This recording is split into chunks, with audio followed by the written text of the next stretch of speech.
देश का आम बजट आज पेश कर दिया गया। यह 8वां मौका है जब केंद्रीय वित्त मंत्री निर्मला सीतारमण ने सदन में भारत का बजट रखा, जिसमें हर सेक्टर का खासा ख्याल रखा गया। बजट की बारीकियों पर गौर करें तो यह बजट पीएम मोदी के ज्ञान GYAN वाले मंत्र यानी गरीब, युवा, अन्नदाता और नारी पर फोकस्ड है। इनकम टैक्स की न्यू रिजीम में मिली छूट से सबसे ज्यादा मिड क्लास गदगद है। और बजट में किसको क्या मिला, आइए इस रिपोर्ट में देख लेते हैं।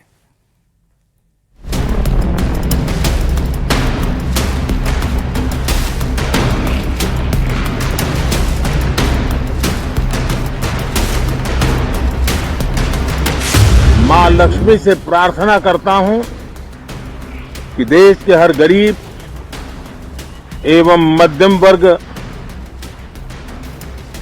समुदाय पर मां लक्ष्मी की विशेष कृपा रहे।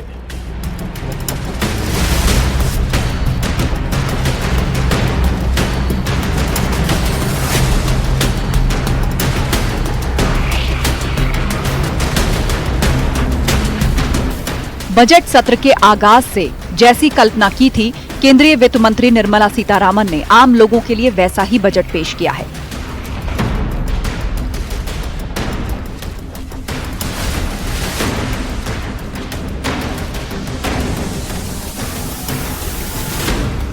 आम जनता से लेकर कॉर्पोरेट जगत को भी इस बजट का इंतजार रहा।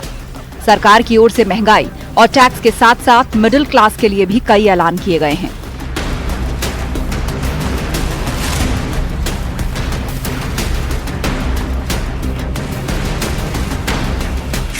ये बजट सेविंग्स को बढ़ाएगा,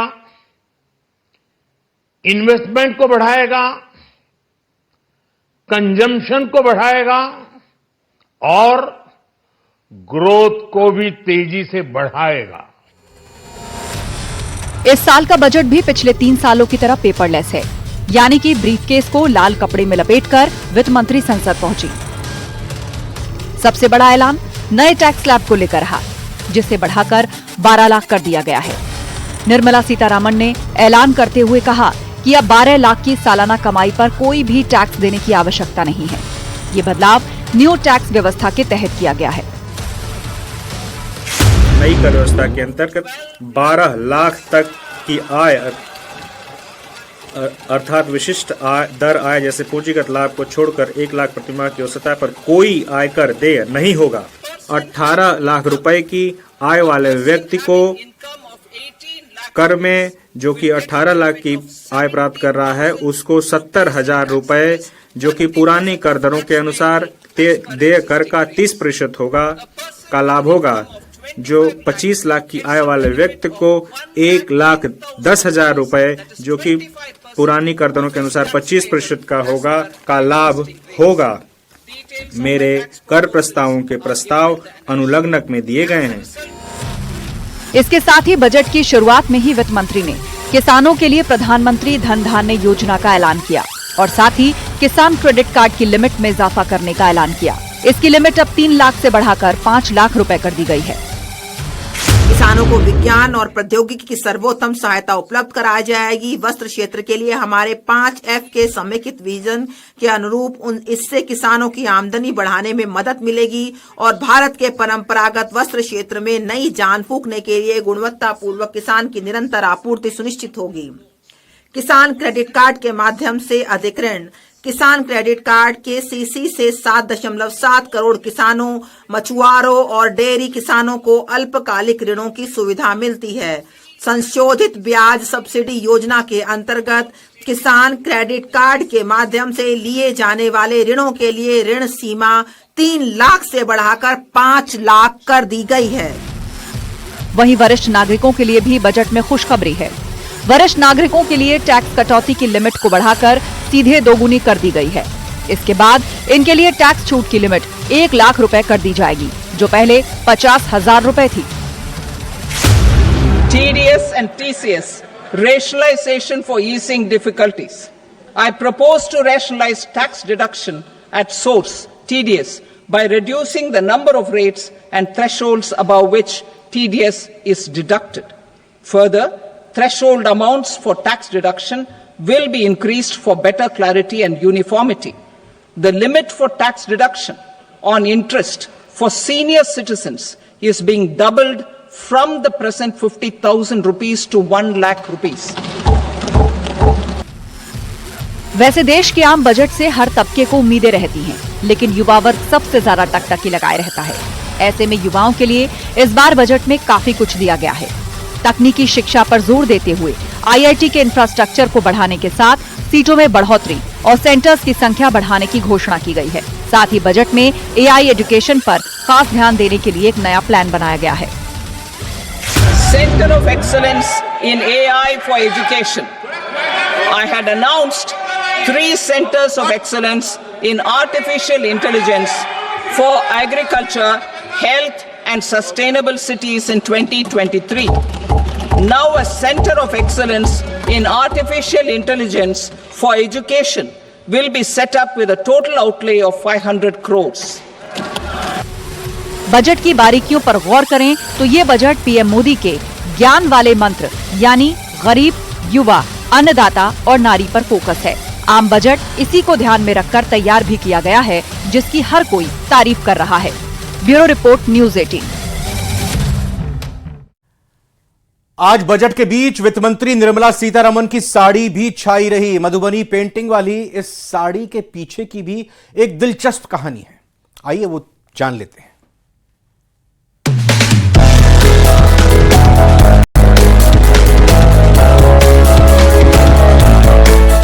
बजट वाले दिन वित्त मंत्री ने निभाया अपना वादा। वित्त मंत्री ने पहनी बिहार की बेटी की बनाई साड़ी। गिफ्ट में मिली थी मधुबनी पेंटिंग वाली साड़ी। वित्त मंत्री ने जो साड़ी पहनी थी वो आम नहीं, बेहद खास है। इस साड़ी को बिहार की गौरव और पद्मश्री से सम्मानित महिला दुलारी देवी ने तैयार किया था। दुलारी देवी ने वित्त मंत्री निर्मला सीतारमण को मधुबनी पेंटिंग वाली ये साड़ी गिफ्ट में दी थी और उनसे बजट वाले दिन ये साड़ी पहनने की अपील की थी।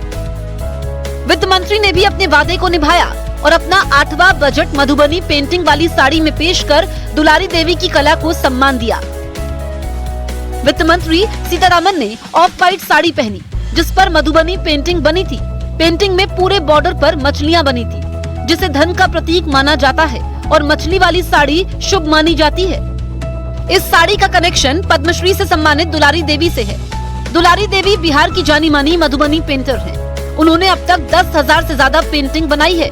बिहार की कला को बढ़ावा देने के लिए दुलारी देवी को 2021 में तत्कालीन राष्ट्रपति रामनाथ कोविंद ने पद्मश्री से सम्मानित किया था।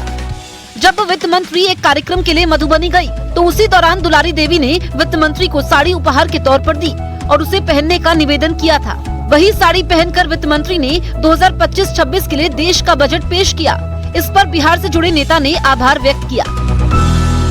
हम लोग थे साथ मधुबनी में जब उनको दुलारी देवी जी जो पद्मश्री हैं, मोदी और नरेंद्र मोदी जी, आदरणीय प्रधानमंत्री नरेंद्र मोदी जी ने 2021 में उनको पद्मश्री दिया था। उन्होंने ये साड़ी गिफ्ट किया था और वहां पर लोगों ने आग्रह किया था कि बजट पेश करते समय अगर पहनेंगी तो पूरा एक अच्छा रहेगा उसके लिए। और मैं धन्यवाद देता हूं पूरा मिथिला की तरफ से कि उन्होंने आज ये साड़ी पहनी और एक मैसेज पूरे उसमें दिया। निर्मला सीतारमण ने 8 बार अंतरिम और पूर्ण बजट पेश किया है और हर बार उनकी साड़ी चर्चा में रही है। उनकी हर एक साड़ी एक अलग कहानी कहती है, लेकिन इस बार उनकी साड़ी न सिर्फ कहानी कहती है बल्कि एक कला को सम्मान देती है।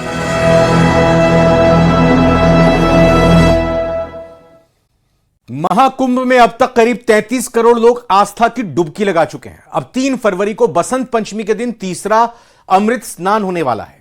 इस दिन का क्या खास महत्व है, इस बार बसंत पंचमी का शुभ संयोग कैसा है, आइए इस रिपोर्ट में जान लेते हैं।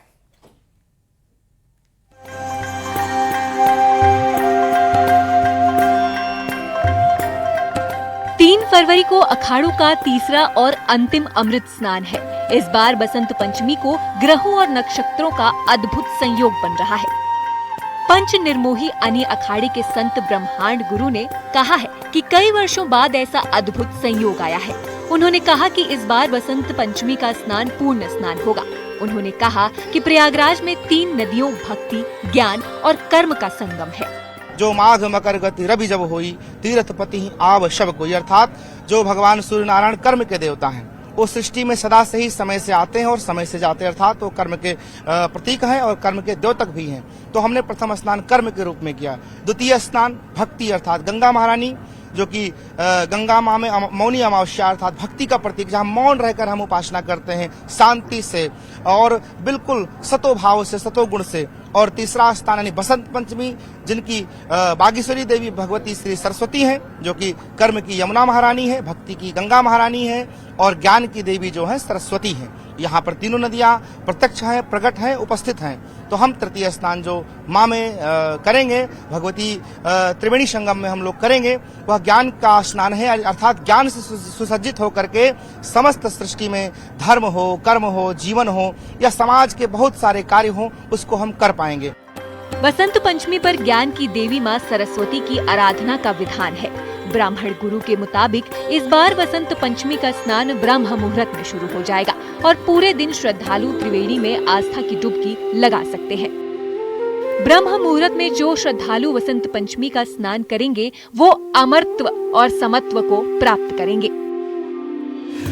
संपूर्ण दिन यानी बसंत पंचमी का जो मुहूर्त है वो संपूर्ण दिवस रहेगा और उसमें जो भी स्नान करेंगे अर्थात वह अमरत्व को, समत्व को और ईश्वरत्व को प्राप्त करेंगे, क्योंकि ज्ञान के द्वारा ही सृष्टि का संचालन होता है। अगर ज्ञान नहीं है तो बहुत आप धनवान हैं, बहुत बलवान हैं, लेकिन अपने जीवन का सही उपयोग आप नहीं कर पाते हैं। इसलिए इस स्नान को करना इसलिए भी आवश्यक है क्योंकि इस महाकुंभ का यह पूर्ण स्नान भी है अमृत स्नान। चूंकि स्नान तो बहुत सारे हैं, शिवरात्रि तक मेला चलेगा और शिवरात्रि के बाद तक यानी कि जो शिवरात्रि के बाद की जो अमावस्या आएगी उस दिन भी लोग स्नान करेंगे, लेकिन अमृत स्नान की जो हमारी 3 स्नानों की जो परंपरा रहती है वह बसंत पंचमी को हम लोग पूर्ण स्नान के रूप में मानेंगे। निर्मोही यानी अखाड़े के संत ब्रह्मांड गुरु ने बसंत पंचमी के स्नान पर्व पर लोगों से अपील की है कि श्रद्धालु संयम से स्नान करें और प्रशासन द्वारा बनाए गए नियमों का भी पूरी तरह से पालन करें। उन्होंने कहा कि महाकुंभ क्षेत्र में सिर्फ संगम ही नहीं बल्कि सभी स्नान घाटों पर स्नान करने से अक्षय पुण्य की प्राप्ति होती है। उस दिन संपूर्ण दिवस मुहूर्त रहेगा, जो जहाँ भी है, जिस भी स्नान घाट पर है, क्योंकि यह लोग ना माने कि जहाँ गंगा का मिलन होता है, जहाँ जमुना का मिलन वही संगम, ऐसा नहीं है। वहाँ तो विशेष है ही है। आप किसी भी स्नान घाट पर स्नान करेंगे संगम के समान ही आपको फल प्राप्त होगा। तो उस दिन जो भी साधक हैं, अगर विद्यार्थी हैं, छात्र हैं, तो वह उस दिन भगवती सरस्वती का कोई भी चित्रपट लेकर के या मानसिक रूप से उनके स्वरूप का स्मरण करके उनको पीले वस्त्र हैं, पीले फल हैं, इनको चढ़ा करके ओम बागेश्वरी देवी श्री सरस्वती नमः का मंत्र जपते हुए आप उनकी उपासना कर सकते हैं। और रही बात गृहस्थ हैं, जो अविवाहित हैं या ब्रह्मचारी हैं या संत ही हैं, वह लोग भी भगवती सरस्वती की पूजा उपासना करेंगे और करना चाहिए। तो इसकी विधि जो भी है षोडशोपचार विधि से आप करिए। पाद्य, अर्घ, आचमन, स्नान, वस्त्र, गोपवीत, यानी जो भी परंपरा हमारे यहाँ भोग, अर्घ या आचमन या लास्ट में आरती करके पुष्पांजलि की जो विधि है वेदों में वर्णित है। ज्योतिषाचार्य की माने तो इन दिन ऋतु का परिवर्तन होता है, इसलिए पीले रंग का वस्त्र धारण करना चाहिए। पीले वस्त्र के साथ ही पीले वस्तुओं का दान करना चाहिए। बसंत पंचमी का लगन 2 फरवरी को ही लग रहा है, इसलिए लोगों को स्नान के लिए पर्याप्त समय मिलेगा। तो बहुत सुखद अवसर इस बार इसलिए आ रहा है कि शुक्र विष राशि में है, शुक्र मीन राशि में है और वृष राशि में बृहस्पति है। दोनों ने एक दूसरे का स्थान परिवर्तन किया हुआ है और मकरस्थ सूर्य और चंद्रमा, यदि अब चंद्रमा अब आगे बढ़ जाएंगे परंतु सूर्य वहां पे है, वो शनि की राशि पे है। इन सब पर मंगल की भी दृष्टि है और राहु, केतु, शुक्र आदि सभी इस तरह दृष्टि डाले हुए हैं जैसे समुद्र मंथन के काल में इस तरह के ग्रहों की स्थिति थी। एक तरह से उनका एक पुनः रिक्रिएशन होगा ग्रहीय स्थितियों में, ब्रह्मांड में। तो ये इस बार का जो ये बसंत पंचमी आ रही है अन्य पर्वों की बात यह भी बहुत प्रशस्त है, पुण्यदायी है। कुल मिलाकर इस वक्त अखाड़े जहां 3 फरवरी के अमृत स्नान की तैयारी में है, वहीं दूर दूर से श्रद्धालु आस्था की डुबकी लगाने पहुंच रहे हैं। सर्वेश दुबे, न्यूज़ 18।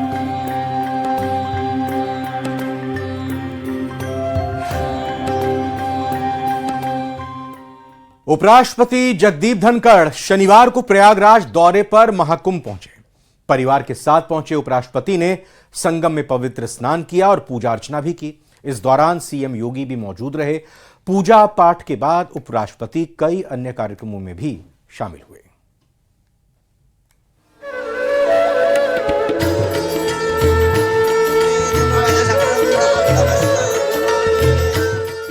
महाकुंभ में पवित्र स्नान के लिए उपराष्ट्रपति जगदीप धनखड़ भी पहुंचे। शनिवार को प्रयागराज पहुंचने पर मुख्यमंत्री योगी आदित्यनाथ ने उपराष्ट्रपति का स्वागत किया। महाकुंभ में पहुंचते ही उपराष्ट्रपति सबसे पहले संगम पहुंचे और स्नान किया। संगम स्नान के बाद धनखड़ ने मां गंगा की पूजा अर्चना की और महाकुंभ की तैयारियों का निरीक्षण भी किया। इस दौरान नाव पर सवार होकर उपराष्ट्रपति पक्षियों को दाना खिलाते हुए भी नजर आए। महाकुंभ में उपराष्ट्रपति अपने परिवार के साथ पहुंचे और दुनिया के सबसे बड़े आयोजन का हिस्सा बने। ये तस्वीरें अपने आप में अनोखी हैं। सीएम योगी के साथ उपराष्ट्रपति पक्षियों को दाना खिला रहे हैं। विदेशी पक्षी भी इन दिनों संगम पर डेरा जमाए हुए हैं और हर आम खास का इसी अंदाज में स्वागत भी कर रहे हैं। महाकुंभ दौरे पर उपराष्ट्रपति के परिवार के सदस्य भी मौजूद रहे। सभी ने पवित्र स्नान किया। उपराष्ट्रपति जगदीप धनखड़ बेहद सादगी भरे अंदाज में महाकुंभ में स्नान करने पहुंचे।